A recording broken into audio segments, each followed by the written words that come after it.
Fala pessoal, sejam muito bem-vindos ao programa Dados Sem Códigos. Nesse programa, nós abordamos tudo que você precisa saber para se tornar um analista de dados até 10 vezes mais produtivo e o melhor, sem precisar saber nada sobre programação. Eu me chamo Davi Silva e no programa de hoje a gente vai abordar o tema de como analisar dados sem precisar programar. Então, eu vou explicar para vocês um pouco sobre o conceito de análise de dados de BI e como você pode fazer para ainda hoje começar a analisar dados sem precisar efetivamente aprender a programar, tá? Então vamos para o conteúdo, gente. Espera aí que... Então vamos lá para o conteúdo. Antes de mais nada, é importante entender que analisar dados trata-se de ter um método, né? Entender como que você vai desenvolver essa análise. O BI, ele é o método, ele é o conceito por trás de toda essa parte de análise de dados. Tá? Então, quando você fala sobre o BI em si, ele é um conceito que vai reger todo o seu modo de fazer as coisas. É diferente de uma ferramenta, que a ferramenta você usa ela para realizar aquela análise. Então, é muito bom você entender primeiro de que o BI ele é um conceito que, independente da ferramenta que você estiver utilizando, se você aprender o BI, você não vai precisar focar em uma linguagem específica ou em uma ferramenta específica. O BI ele já vai estar dentro do seu processo de trabalho. Então, você não precisa se preocupar em quantas linguagens eu vou aprender, como que eu vou aprender isso, enfim, qual linguagem é mais recomendada, esse tipo de coisa você acaba deixando de lado quando você entende o poder que o conceito do BI tem no padrão de trabalho. Então, para entender melhor o BI, o que a gente precisa saber? Que o BI ele se baseia em três pilares, tá? Basicamente. O ETL, a modelagem e o DataVis. No ETL, a gente tem nessa sigla, né, que compõe esse primeiro pilar, que é o ETL, a gente tem Extract, Transform e Load, que é a extração, transformação e carga de dados.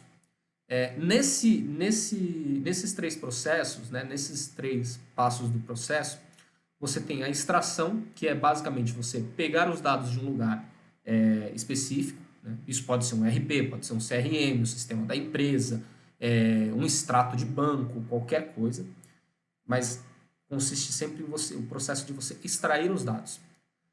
Transformar os dados, que aí, conforme você precisa, né, dos dados em um formato, você vai transformar eles. E carga dos dados em um local, né? Pode ser uma planilha de Excel, mas o padrão de que a gente trabalha dentro do BI é um banco de dados. Né? Normalmente, quando você trabalha com uma estrutura mais robusta, você vai sempre estar na mão aí de um banco de dados e não de tabelas em Excel. Ah, mas por que o BI ele tem esse preconceito com o Excel? Não é um preconceito, tá, gente? É simplesmente uma questão de aplicação. Você não pode pegar uma tabela de Excel que ela é super vulnerável a alterações, super vulnerável a corrompimento e a qualquer outra interferência externa e levar aquilo ali como uma verdade absoluta sobre os seus dados. Você precisa de um sistema de segurança, de um tipo de blindagem ali para que o dado ele esteja coerente e que ele seja confiável. Então é por isso que simplesmente em estruturas mais robustas e um projeto maior, não é recomendável que você trabalhe com Excel para armazenamento de informação a longo prazo, para tabelas que vão ser o guia, né, da sua organização. Então, por isso, ocasionalmente, né, comumente se trabalha mais com bancos de dados. Tá? E aí, né, o que tem nessa primeira parte, que é o ETL? Às vezes tem uma alteração aí, ou ETL, ELT, tanto faz, gente, tanto faz. A questão é você entender esse conceito de extrair, transformar e carregar. Transformar, um exemplo, tá? Às vezes você não precisa, o que é raro, tá? Para um primeiro step de informação, a única coisa que você vai fazer mesmo é transformar as informações que às vezes, por exemplo, você extrai de um sistema e ele te dá esse relatório e tem lá o relatório e ele está com formatação de data. E aí você precisa formatar essa data de uma maneira diferente, seja por dia e mês, dia, mês e ano, ou até mesmo adicionar colunas, diminuir a quantidade de colunas. Isso é o transformar, tá?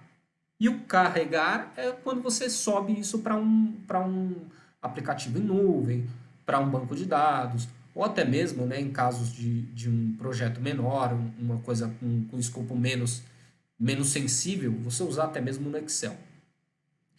Dito isso, a gente vai para a segunda parte do conceito, que é a modelagem. A modelagem, ela é como você vai enxergar esses dados e como eles vão se correlacionar.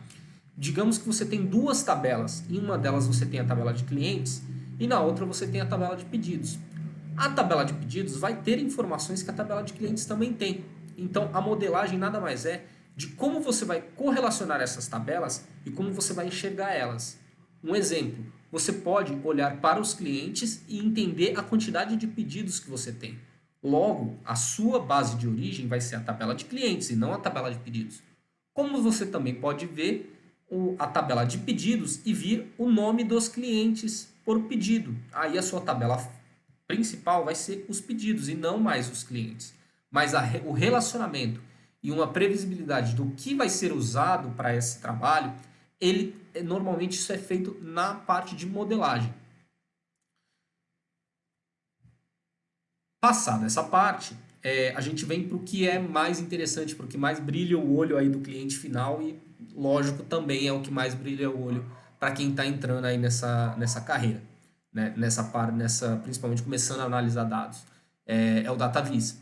O DataVis, que nada mais é do que uma visualização de dados, é como você enxerga os dados, ele é a parte mais sensível do projeto, porque ele é o produto final que vai ser entregue para o cliente.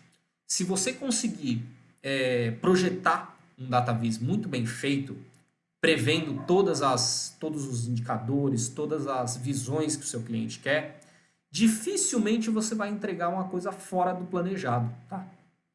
Por que eu digo isso? Às vezes você tem uma vontade de fazer um gráfico maravilhoso, muito bonito e tal, só que o seu cliente, às vezes, ele não está preparado para isso. Ele não está preparado para ter essa leitura de gráfico que você está preparando para ele.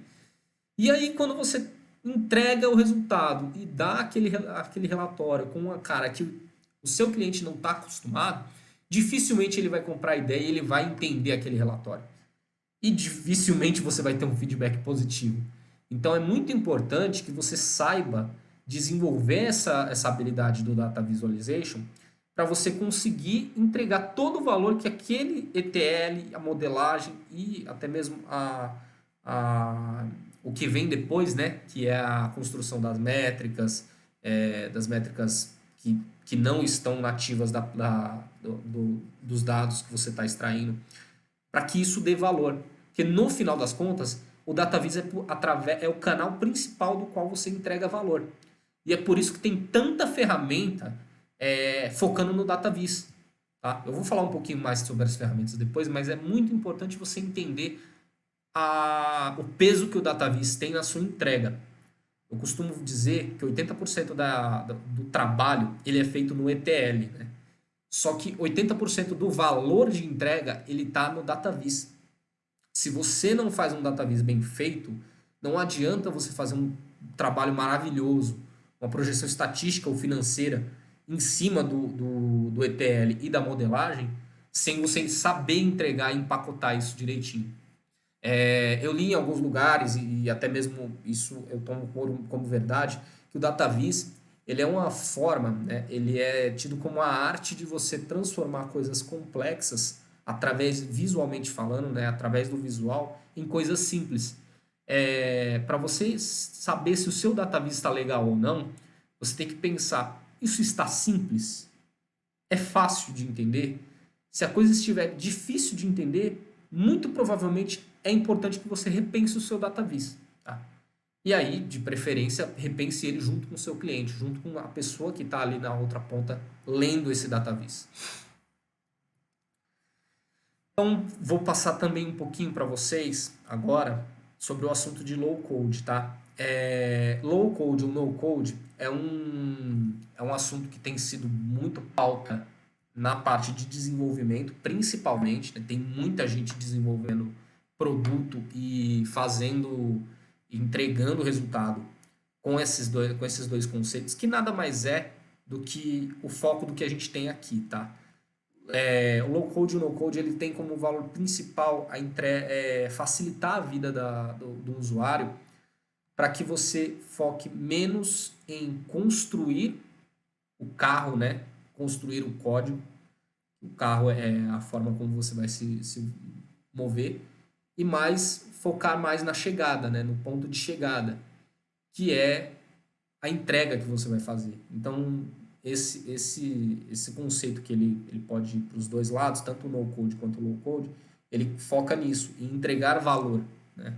Você perder menos tempo construindo a casa, construindo o carro e mais tempo preocupado em como você vai chegar no seu destino ou como você vai mobiliar a sua casa, como você vai decorar ela.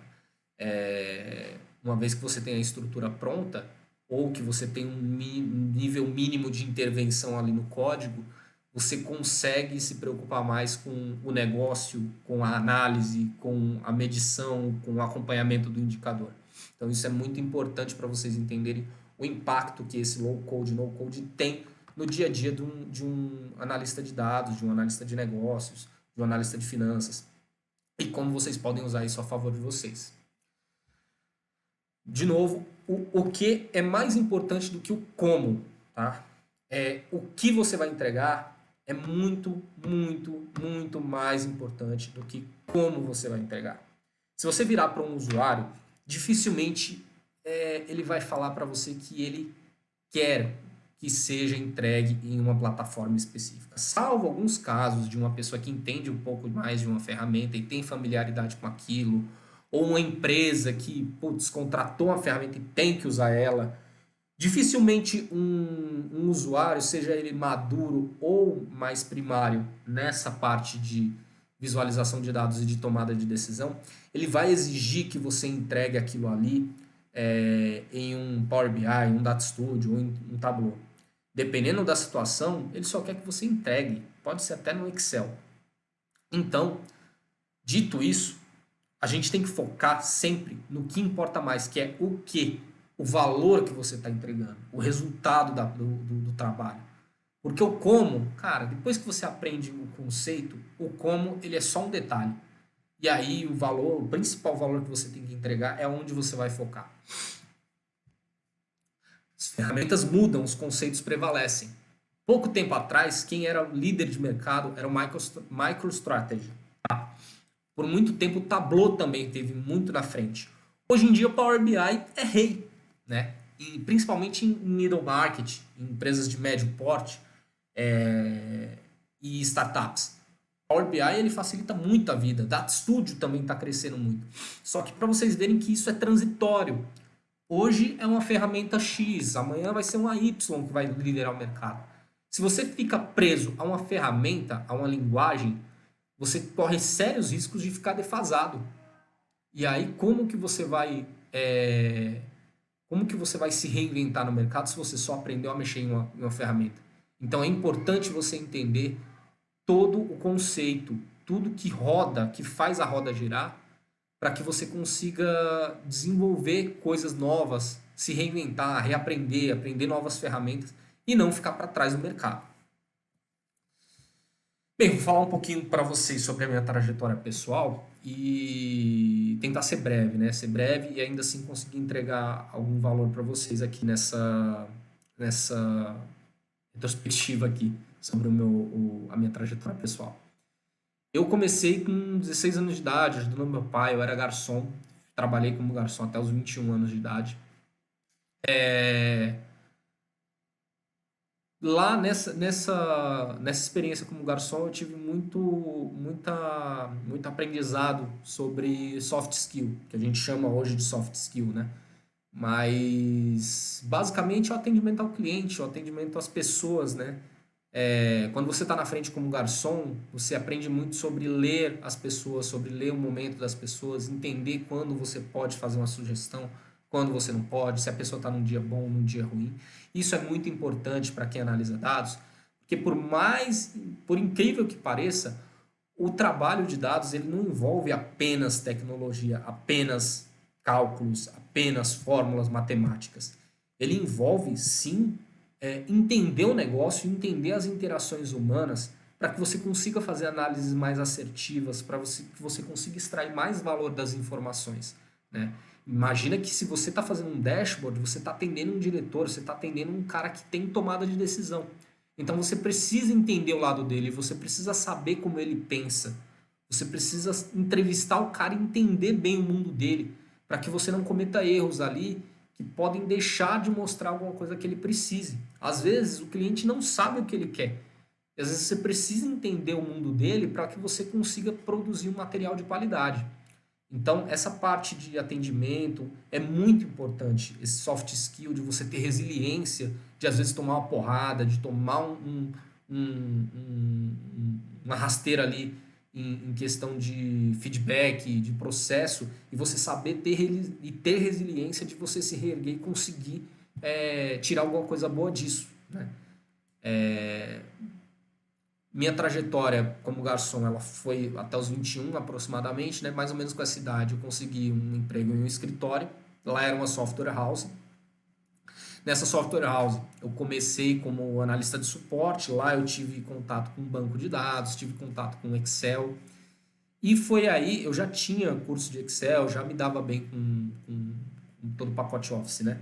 Mas ali foi onde eu comecei a entender um pouco como que os dados se relacionam com o nosso dia a dia, como que eu podia fazer uma análise de dados, mas não foi nada de muito além disso, tá? Só de entender aquilo ali no dia a dia mesmo. Eu costumo falar que eu recomecei minha carreira pelo menos 3 vezes, né? Na verdade, vamos lá, se eu for contar, garçom foi a primeira vez que eu comecei minha carreira. Eu me reinventei quando eu entrei no escritório, depois quando eu fui para 99, depois quando eu fui para o e-commerce e depois no Serasa. Então eu me reinventei pelo menos 5 vezes, né? Eu comecei, entre aspas, comecei do zero 4 vezes, né? Porque o Serasa eu já tinha um pouquinho mais de maturidade. Mas enfim, quando eu estava nessa empresa aí, nessa software house, eu me senti frustrado, porque eu passei por todas as áreas, né? Comecei no suporte, mas fui pela área comercial, área financeira, produção. Eu me senti frustrado, porque eu queria crescer mais, só que eu não tinha nenhum mentor, eu não tinha ninguém que me desenvolvesse. E aí foi onde eu tomei uma decisão de alçar um voo diferente, né? Eu não queria permanecer do jeito que eu estava. Eu queria me desenvolver, queria aprender. E pintou uma oportunidade de eu ir para 99 para ganhar menos, para trabalhar com atendimento, que eu já estava de saco cheio, mas eu queria uma coisa nova. E aí foi aquele negócio. Quando eu entrei no 99, eu percebi uma cultura diferente. Falei, opa, peraí, tem coisa diferente aqui. Fora que, nesse meio tempo que eu estava nessa software house, eu fiz a faculdade de administração. E teve muita coisa que eu aprendi que eu não via passar nem perto ali da, do dia a dia da empresa que eu estava. Quando eu entrei na 99, eu vi algumas coisas começarem a fazer sentido na minha cabeça com o que eu tinha aprendido. Eu falei, cara, de repente é a chance que eu estava precisando. Bem, com pouquíssimo tempo de 99, eu consegui já começar a mostrar que eu conseguia assumir algumas frentes. Então, como eu já tinha pelo menos uns 4 anos de atendimento ao público, eu me dava muito bem na linha de frente de atendimento, eu me dava muito bem fazendo relatórios, eu me dava muito bem no relacionamento com os meus líderes. Então, a todo tempo, eu me destacava como alguém que estava vendo aquele trabalho com seriedade e queria evoluir na carreira. Depois eu entro em mais detalhes, eu vou fazer um episódio para vocês falando sobre como você se destacar dentro de uma empresa, utilizando análise de dados, entregando valor para as pessoas certas. Mas basicamente o que eu fiz na 99 foi isso, eu entreguei valor para as pessoas certas, eu entreguei informação para as pessoas certas, eu soube desenvolver análises para as pessoas certas nessa organização. Quando eu fiz isso, eu consegui ganhar espaço para eu crescer. E foi nessa de ganhar espaço para eu crescer que eu cheguei num momento em que eu perdi a capacidade de crescer na mesma velocidade que a empresa. 99, para quem não conhece, uma startup. Eu entrei quando eles estavam no segundo aporte. E esse vão entre o segundo e o terceiro aporte foi decisivo. Na verdade, eles receberam o primeiro, depois, um pouco depois eu entrei, eu fiquei lá enquanto eu estava lá, eles receberam o segundo aporte, e aí, enfim, né, eu fui sendo promovido, eu consegui assumir uma parte de planejamento e indicadores de atendimento, consegui me desenvolver, só que a empresa precisava de alguém com mais carga, com mais senioridade. E eu não estava preparado para a cadeira. Foi aí que eu tive que recomeçar de novo. Eu fui para um e-commerce com um pouco de conhecimento de indicadores, mas ainda assim eu voltei para a área de atendimento. Então imagina a frustração de eu descobrir o que era o poder dos dados e eu ter que sair da 99 e ir para um e-commerce atender telefone de novo, né? Para mim não era nenhum problema naquele momento, porque eu estava realmente a fim de refazer, né? Eu já tinha um caminho que eu trilhei e eu queria realmente trilhar esse caminho de novo, só que de uma maneira diferente. Foi aí que eu comecei a me testar. E aí, de novo, né? Por eu já ter muita experiência, por eu conseguir ter pessoas ao meu lado que me ajudaram a me desenvolver, eu consegui ir ganhando um terreno de novo da mesma maneira, entregando valor para as pessoas certas, fazendo relatórios do jeito certo. E aí, isso acabou me ajudando a ganhar visibilidade, a ganhar promoções, até que eu cheguei no cargo de planejamento de indicadores nesse e-commerce. Então, chegou um ponto em que eu fazia o planejamento da empresa inteira, desde a área de compras até a parte tributária, entender qual era o risco que a gente estava de pagar mais imposto em um lugar específico, ou menos imposto em tal lugar. Isso ajudou bastante a empresa a se sustentar, porque durante a minha estadia lá, na época a gente conseguiu bater o recorde de Black Friday, né? A gente fez 2 vezes mais do que nos outros anos. Isso com planejamento. O planejamento certo a gente conseguiu bater. Outra coisa que foi uma conquista nessa empresa é de que o mix de produtos para quem não está habituado, são os produtos que você tem disponíveis para venda, né? A gente tinha cerca de uns 300 a 400 itens de mix de produto que vendia ativamente. E de um mês para o outro a gente perdeu 70% desse mix de produtos. E isso foi um período muito de exposição da estrutura, porque eu tive que meio que ajudar a alta direção dessa empresa a tomar as decisões corretas, quais produtos investir, quais produtos comprar. Então, isso tudo foi entregue através de dashboard, através de processos comerciais, processos de compra, que eu consegui instalar dentro dessa empresa, detalhe, sem programar, tá? E que eu consegui ali manusear junto com eles para entregar esse valor para eles e conseguir fazer essa transição. Então, foi uma experiência muito legal. Essa experiência em específico foi o que me alçou para a vaga no Serasa. Para quem acha que LinkedIn não dá certo, tá? Dá certo sim, já dá certo faz tempo, tá? Se você não tem o seu LinkedIn bem estruturado, estruture o quanto antes. O pessoal do Serasa me encontrou bem pelo meu LinkedIn, bem de forma orgânica mesmo, e me abordou. Eles perguntaram, pô, Davi, a gente tem uma vaga aqui de Sales Ops. Tá, não conheço, não sei o que é isso. Ele falou, não, é planejamento, é acompanhamento de operação, tem muito a ver com o que você faz aí, tal. Você não quer vir aqui conhecer a gente, trocar uma ideia? Falei, tá bom, né? Vamos lá. Quando eu cheguei lá, conversei com o gestor da vaga, o cara ficou interessadíssimo no que eu estava fazendo no e-commerce. Um dos motivos, né, por ele se interessar foi toda essa questão do impacto que eu consegui causar lá, né? Mas até para dar um norte para vocês, eu só vim começar a usar Power BI do meio para o final da minha experiência com esse e-commerce. Então, até a minha experiência inicial com e-commerce, eu basicamente usava Excel e Google Sheets para fazer meus relatórios. Eu não tinha noção ainda do que era um dashboard. Eu não sabia fazer extração automatizada. Eu 35, assim, na 99 eu cheguei a gastar 3 horas do meu dia fazendo relatório, virando base na mão. E isso hoje, quando eu olho, eu até me assusto, porque era uma disposição muito grande.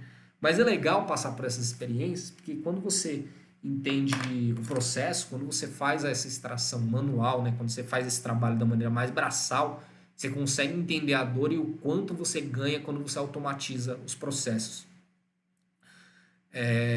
E aí no Serasa eu tive outras oportunidades, né? Como eu estava muito mal acostumado, eu trabalhava com Power BI sempre no e-commerce. Quando eu entrei no Serasa, eles falaram: olha, aqui você não vai usar Power BI. Meu mundo caiu, cara. Eu não sabia por onde começar. E aí, né, comecei a ter síndrome de impostor, comecei a tentar entender como que eu ia me encaixar ali na estrutura. E aí eu também comecei a me desenvolver em outras partes, né? Eu tinha um soft skill ainda um pouco apurado. Na Serasa eu trabalhei com gestão de vendas, então eu respondia para diretores. Eram caras muito orientados a resultado. Eles precisavam muito de dados muito consistentes, coisas muito confiáveis na mão deles.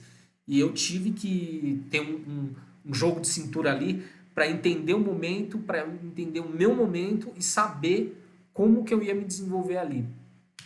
E aí a questão de eu ter que me desvencilhar do Power BI foi muito boa para minha carreira. Porque foi ali que eu entendi que eu não podia ficar refém de uma ferramenta, eu precisava aprender o método. E aí foi aonde eu comecei a buscar outras ferramentas, inclusive dentro do Excel, que poderiam me ajudar, ainda assim, sem desenvolver código, né? Isso que eu sempre tive por premissa, porque eu não podia perder tempo aprendendo um código, aprendendo a programar. Cara, eu não aprendi a programar antes dos 25, eu falei, cara, tô velho, né? Na época, na minha cabeça, eu tô velho, eu não vou aprender a programar, porque eu não tenho tempo para isso, eu preciso me desenvolver em outras áreas. Soft skill, negócios, indicadores, eu precisava me desenvolver nisso. Não começar do zero a programar, cara, eu não quero desenvolver nenhum sistema, eu quero analisar dados. Essa era a minha cabeça no momento e foi o que fez sentido para mim. Eu fui descobrindo ferramentas dentro do Excel para substituir esse conhecimento que eu tinha no Power BI. Fui aprendendo boas práticas de BI, fui aprendendo os conceitos, esses 3 pilares que eu falei para vocês. E isso me permitiu ter um poder de fogo mais forte para negociar prazo, para fazer entregas mais agressivas dentro da própria estrutura da Serasa. E até que por uma questão de qualidade de vida, enfim, minha família ficou grande, tive filhos, eu acabei decidindo por sair da Serasa e ir para a empresa que eu estou hoje, né? E aí hoje eu consigo manusear muito bem essa questão da automatização dos dados e dos relatórios, e eu consigo produzir coisas que geram impacto na empresa. E hoje, assim, o meu trabalho é um dos trabalhos que é visto com bons olhos, gera impacto na organização, as pessoas respeitam. Então, eu sou muito grato a toda essa trajetória que eu tive, em tudo que eu aprendi e tive a oportunidade de aprender ali no meio do caminho, que me fez sentir dor, que me fez aprender da pior forma, porque se talvez fosse de outra forma eu não teria aprendido. E tudo isso me deu bagagem para conseguir ensinar que dá para você analisar dados, dá para você ter uma trajetória, seja profissional, seja de empreendedor, em que você consiga analisar dados, consiga entregar valor no seu trabalho sem precisar programar. Tá? Assim, né? Quais são os outros nomes para quem analisa dados? De repente você está assistindo esse vídeo, você pode até estar se identificando, mas às vezes você quer saber do nome. Pô, se eu não sou analista de dados, eu sou o quê? Pô, cara, se você é analista de contabilidade, se você é analista de finanças, se você é analista comercial, se você tem que fazer relatório, se tem uma palavra no seu dia a dia chamada relatório, esse conteúdo é para você. Esse conteúdo vai se encaixar em algum momento na sua vida e isso vai te ajudar muito. Então, peço que você preste atenção e entenda bem o que eu estou querendo te passar, porque isso foi o que definiu a minha carreira, foi o que me ajudou a alavancar tanto questão salarial, quanto qualidade de vida, quanto esforço no meu trabalho. O quanto eu me esforço hoje versus o quanto eu me esforçava 5 anos atrás para entregar ou mais, ou até mesmo o mesmo valor que eu entrego no meu trabalho, né? Posso dizer hoje que eu entrego um trabalho de impacto muito mais forte do que eu entregava 5 anos atrás. E aí, vamos para as ferramentas, né? Pô, Davi, legal, entendi essa parte de análise de dados, entendi tudo isso daí, mas e aí? Como que eu começo a analisar dados? Sem programar, de preferência, né? Então, falando de ferramentas, Excel, por incrível que pareça, o Excel ele é a porta de entrada para todo mundo que analisa dados. Surpreso você ou não, o Excel ele tem um monte de pacotes internos de ferramentas que podem te ajudar a analisar dados com um pouco mais de objetividade, tá? O que acontece é que a gente não é ensinado a utilizar o Excel da maneira correta. O que acontece? Você já deve ter se deparado com uma base que tem coluna mesclada, que tem o total no meio, gente que faz planilha colorida. Cara, não é nenhum problema fazer isso. O problema é para qual finalidade você está fazendo isso. Tá? Se você faz um relatório em Excel e você precisa de uma base, quando você pega uma base com célula mesclada, pintada, com formatação condicional ali onde não precisa, sua vida se torna muito mais difícil.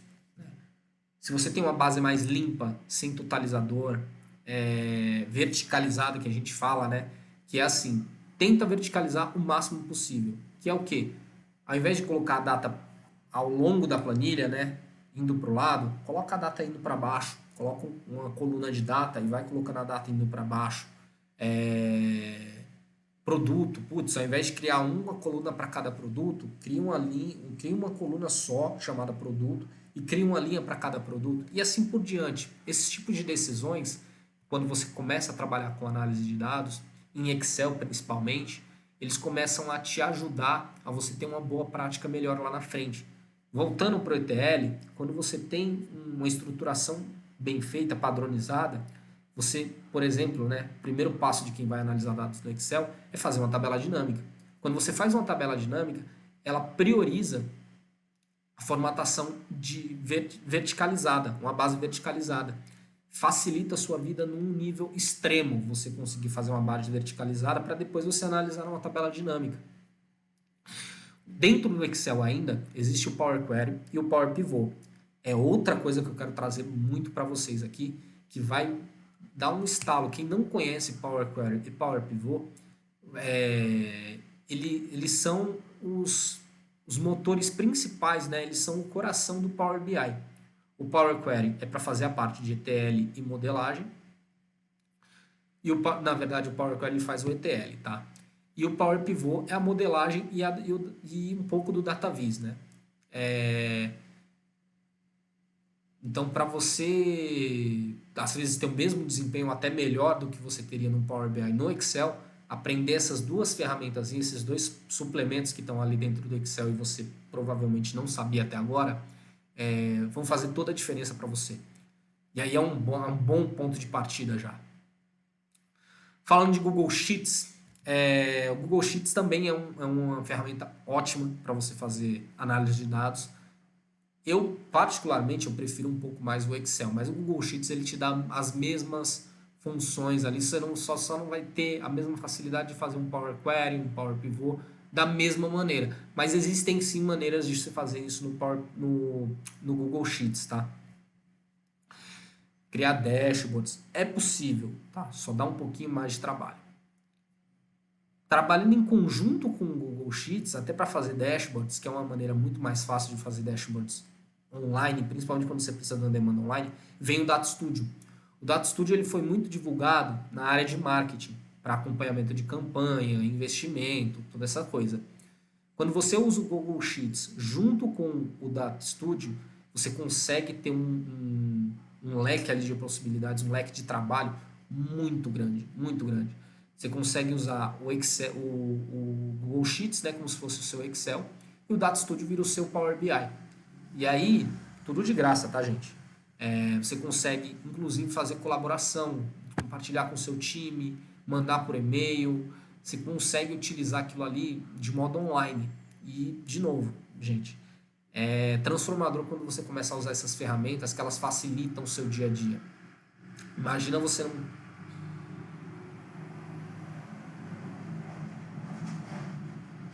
Imagina você não precisar ficar trocando e-mail com base para liderança. Tipo, imagina você fazer uma planilha no Google Sheets, colocar o gráfico no Data Studio e mandar um link todo dia de manhã para o seu líder falando dos indicadores que você analisou. É uma maneira mais simples de fazer um trabalho que provavelmente você deve tomar um trabalho aí muito grande, um esforço muito grande para fazer um trabalho e entregar até mais valor do que você entregaria antes. Eu conheço gente que passa 3, 4 horas desenvolvendo, fazendo um ETL na mão, né, a moda antiga, para entregar algo que teoricamente não vai agregar tanto valor assim na visão, mas que o diretor precisa.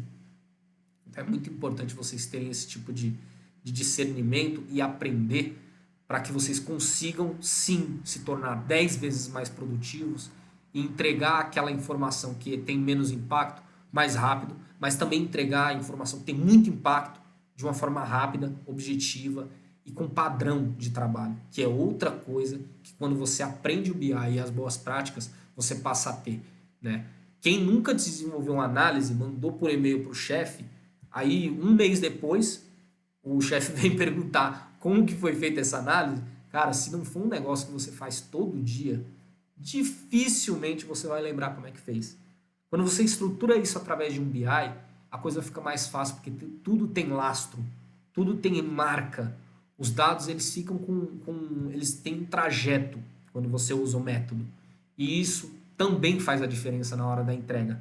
Porque quando perguntam como você fez, você tem como replicar.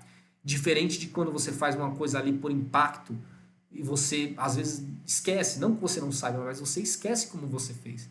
Então isso também é um tipo de valor que você acaba entregando quando você adquire essas boas práticas. Mais ferramentas, Power BI em si, que eu já falei, ele é muito bom para visualização de dados, principalmente para criar gráficos que impressionam. Mas de novo, gente, não fica viajando na maionese, não é o gráfico de box plot aplicado numa análise de vendas que vai salvar a pátria, tá? Às vezes o diretor ele só quer 3 linhas com o valor, o comparativo ano contra ano, e é isso. E é onde você tem que focar seu esforço. Concorrente do Power BI tem o Tableau, tá? Que é a mesma coisa.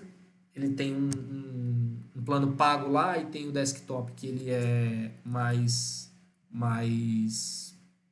simples, né? E você trabalha com ele localmente, não paga por isso. Atualmente eu uso o Power BI para organização e eu faço os meus relatórios nele, tá? Também mais para frente eu vou falar para vocês algumas coisas que a galera não fala sobre o Power BI, sobre o Tableau, sobre todas essas ferramentas, né? E por último, eu queria deixar para vocês, até para vocês pesquisarem e tiverem curiosidade, o Nime, que ele é uma ferramenta que hoje em dia ele faz toda a diferença no meu dia a dia. Até então, eu não tinha uma ferramenta para fazer o pipeline de dados. Quem não está acostumado com esse termo, pipeline de dados é todo o processo que você faz para atualizar as informações que você tem no seu sistema, que você tem no seu BI. Então pensa lá no ETL, lembra? O ETL você pode fazer ele na mão, você pode estruturar ele dentro da sua ferramenta de Self BI. Ferramenta de Self BI foram as ferramentas que eu acabei de falar para vocês. Ou você pode fazer na mão, enfim, né? O que acontece? Se você não tem um sistema que te ajuda a desenvolver isso, ou que faz isso de uma maneira muito morosa, você acaba perdendo performance, tá? Aí, de novo, né? Dando um spoiler para vocês, uma coisa que não me falaram sobre o Power BI é que o Power Query, se você não souber muito bem o que você está fazendo ali, ele vai roubar sua produtividade toda hora. Toda hora.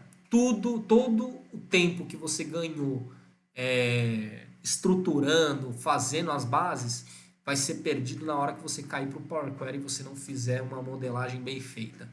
Tá? Tem dashboards que eu construí que antes de uma otimização, eles demoravam 10 minutos para atualizar. Depois da otimização, passou a durar 2 minutos para atualizar. Então é muito importante isso. E o Nime, ele vem resolver esse gargalo. Por quê? O Nime, de uma maneira muito fácil, tá? Estilo ferramenta de BPM mesmo. Sabe aquelas ferramentas que você pega, desenha um quadradinho, escreve lá, vai conectando. Você faz a mesma coisa, só que com dados dentro do Nime. Ele permite que você crie processos de pipeline de dados complexos, até com análise estatística dentro, sem precisar escrever uma linha de código. Se você tiver um pouco de lógica de programação na veia, né? Aprender um pouco de lógica de programação, você já desenrola muita coisa dentro do Nime, muita coisa. Então eu queria deixar essa dica para vocês. Pesquisa aí um pouquinho mais sobre Nime. Eu vou produzir conteúdo sobre Nime futuramente, mas eu queria deixar realmente essa sementinha plantada na cabeça de vocês. O Nime, ele facilita muito, muito. O poder de fogo que você tem com o Nime versus o que você tem com o Power Query embarcado num Power BI ou num Excel é infinitamente maior. Você vai consumir menos memória do seu computador, você vai diminuir a quantidade de processos que você tem, você vai aumentar o nível da documentação que você tem do seu projeto, você vai conseguir organizar melhor, fazer a manutenção do seu projeto melhor. Outra coisa que eu já vi acontecer muito, e aconteceu até comigo, é você fazer um dashboard lindo, maravilhoso no Power BI ou no Excel, e por algum motivo, que provavelmente está na modelagem e no ETL, ele começa a dar pau. Por quê? Porque você não desenvolveu de uma forma que você tenha previsto todos os impactos que uma mudança de um caractere lá na base, ou a mudança de uma coluna, iam ter no seu modelo de dados. E aí você vai ter que desenvolver do zero, ou então gastar 5, 10 horas para descobrir que aquela coluna que tinha antes não tem mais no modelo que você fez. E aí, falando com quem não tem um setor de TI, um setor de data management, que é a administração dos dados, muito forte amparando você, cara, você está numa selva, sem arma, sem nada, mato sem cachorro, você vai se ferrar, você vai perder 10 horas do seu dia para encontrar aquela agulha no palheiro. Coisa que quando você tem uma ferramenta mais robusta como o Nime, você não precisa sofrer tanto, né? E o melhor de tudo, o Nime ele é de graça, ele é gratuito, você não precisa pagar para usar ele. Pelo menos não precisa pagar para usar localmente. E aí, sinceramente, muita coisa que você vai fazer no seu dia a dia para a empresa, você vai fazer localmente. Você não vai precisar hospedar em um servidor em nuvem, tá? Então eu queria deixar essa mensagem final aqui. Para você que me acompanhou até aqui, muito obrigado. Me dê feedbacks, me manda mensagem aí nas redes sociais e até a próxima.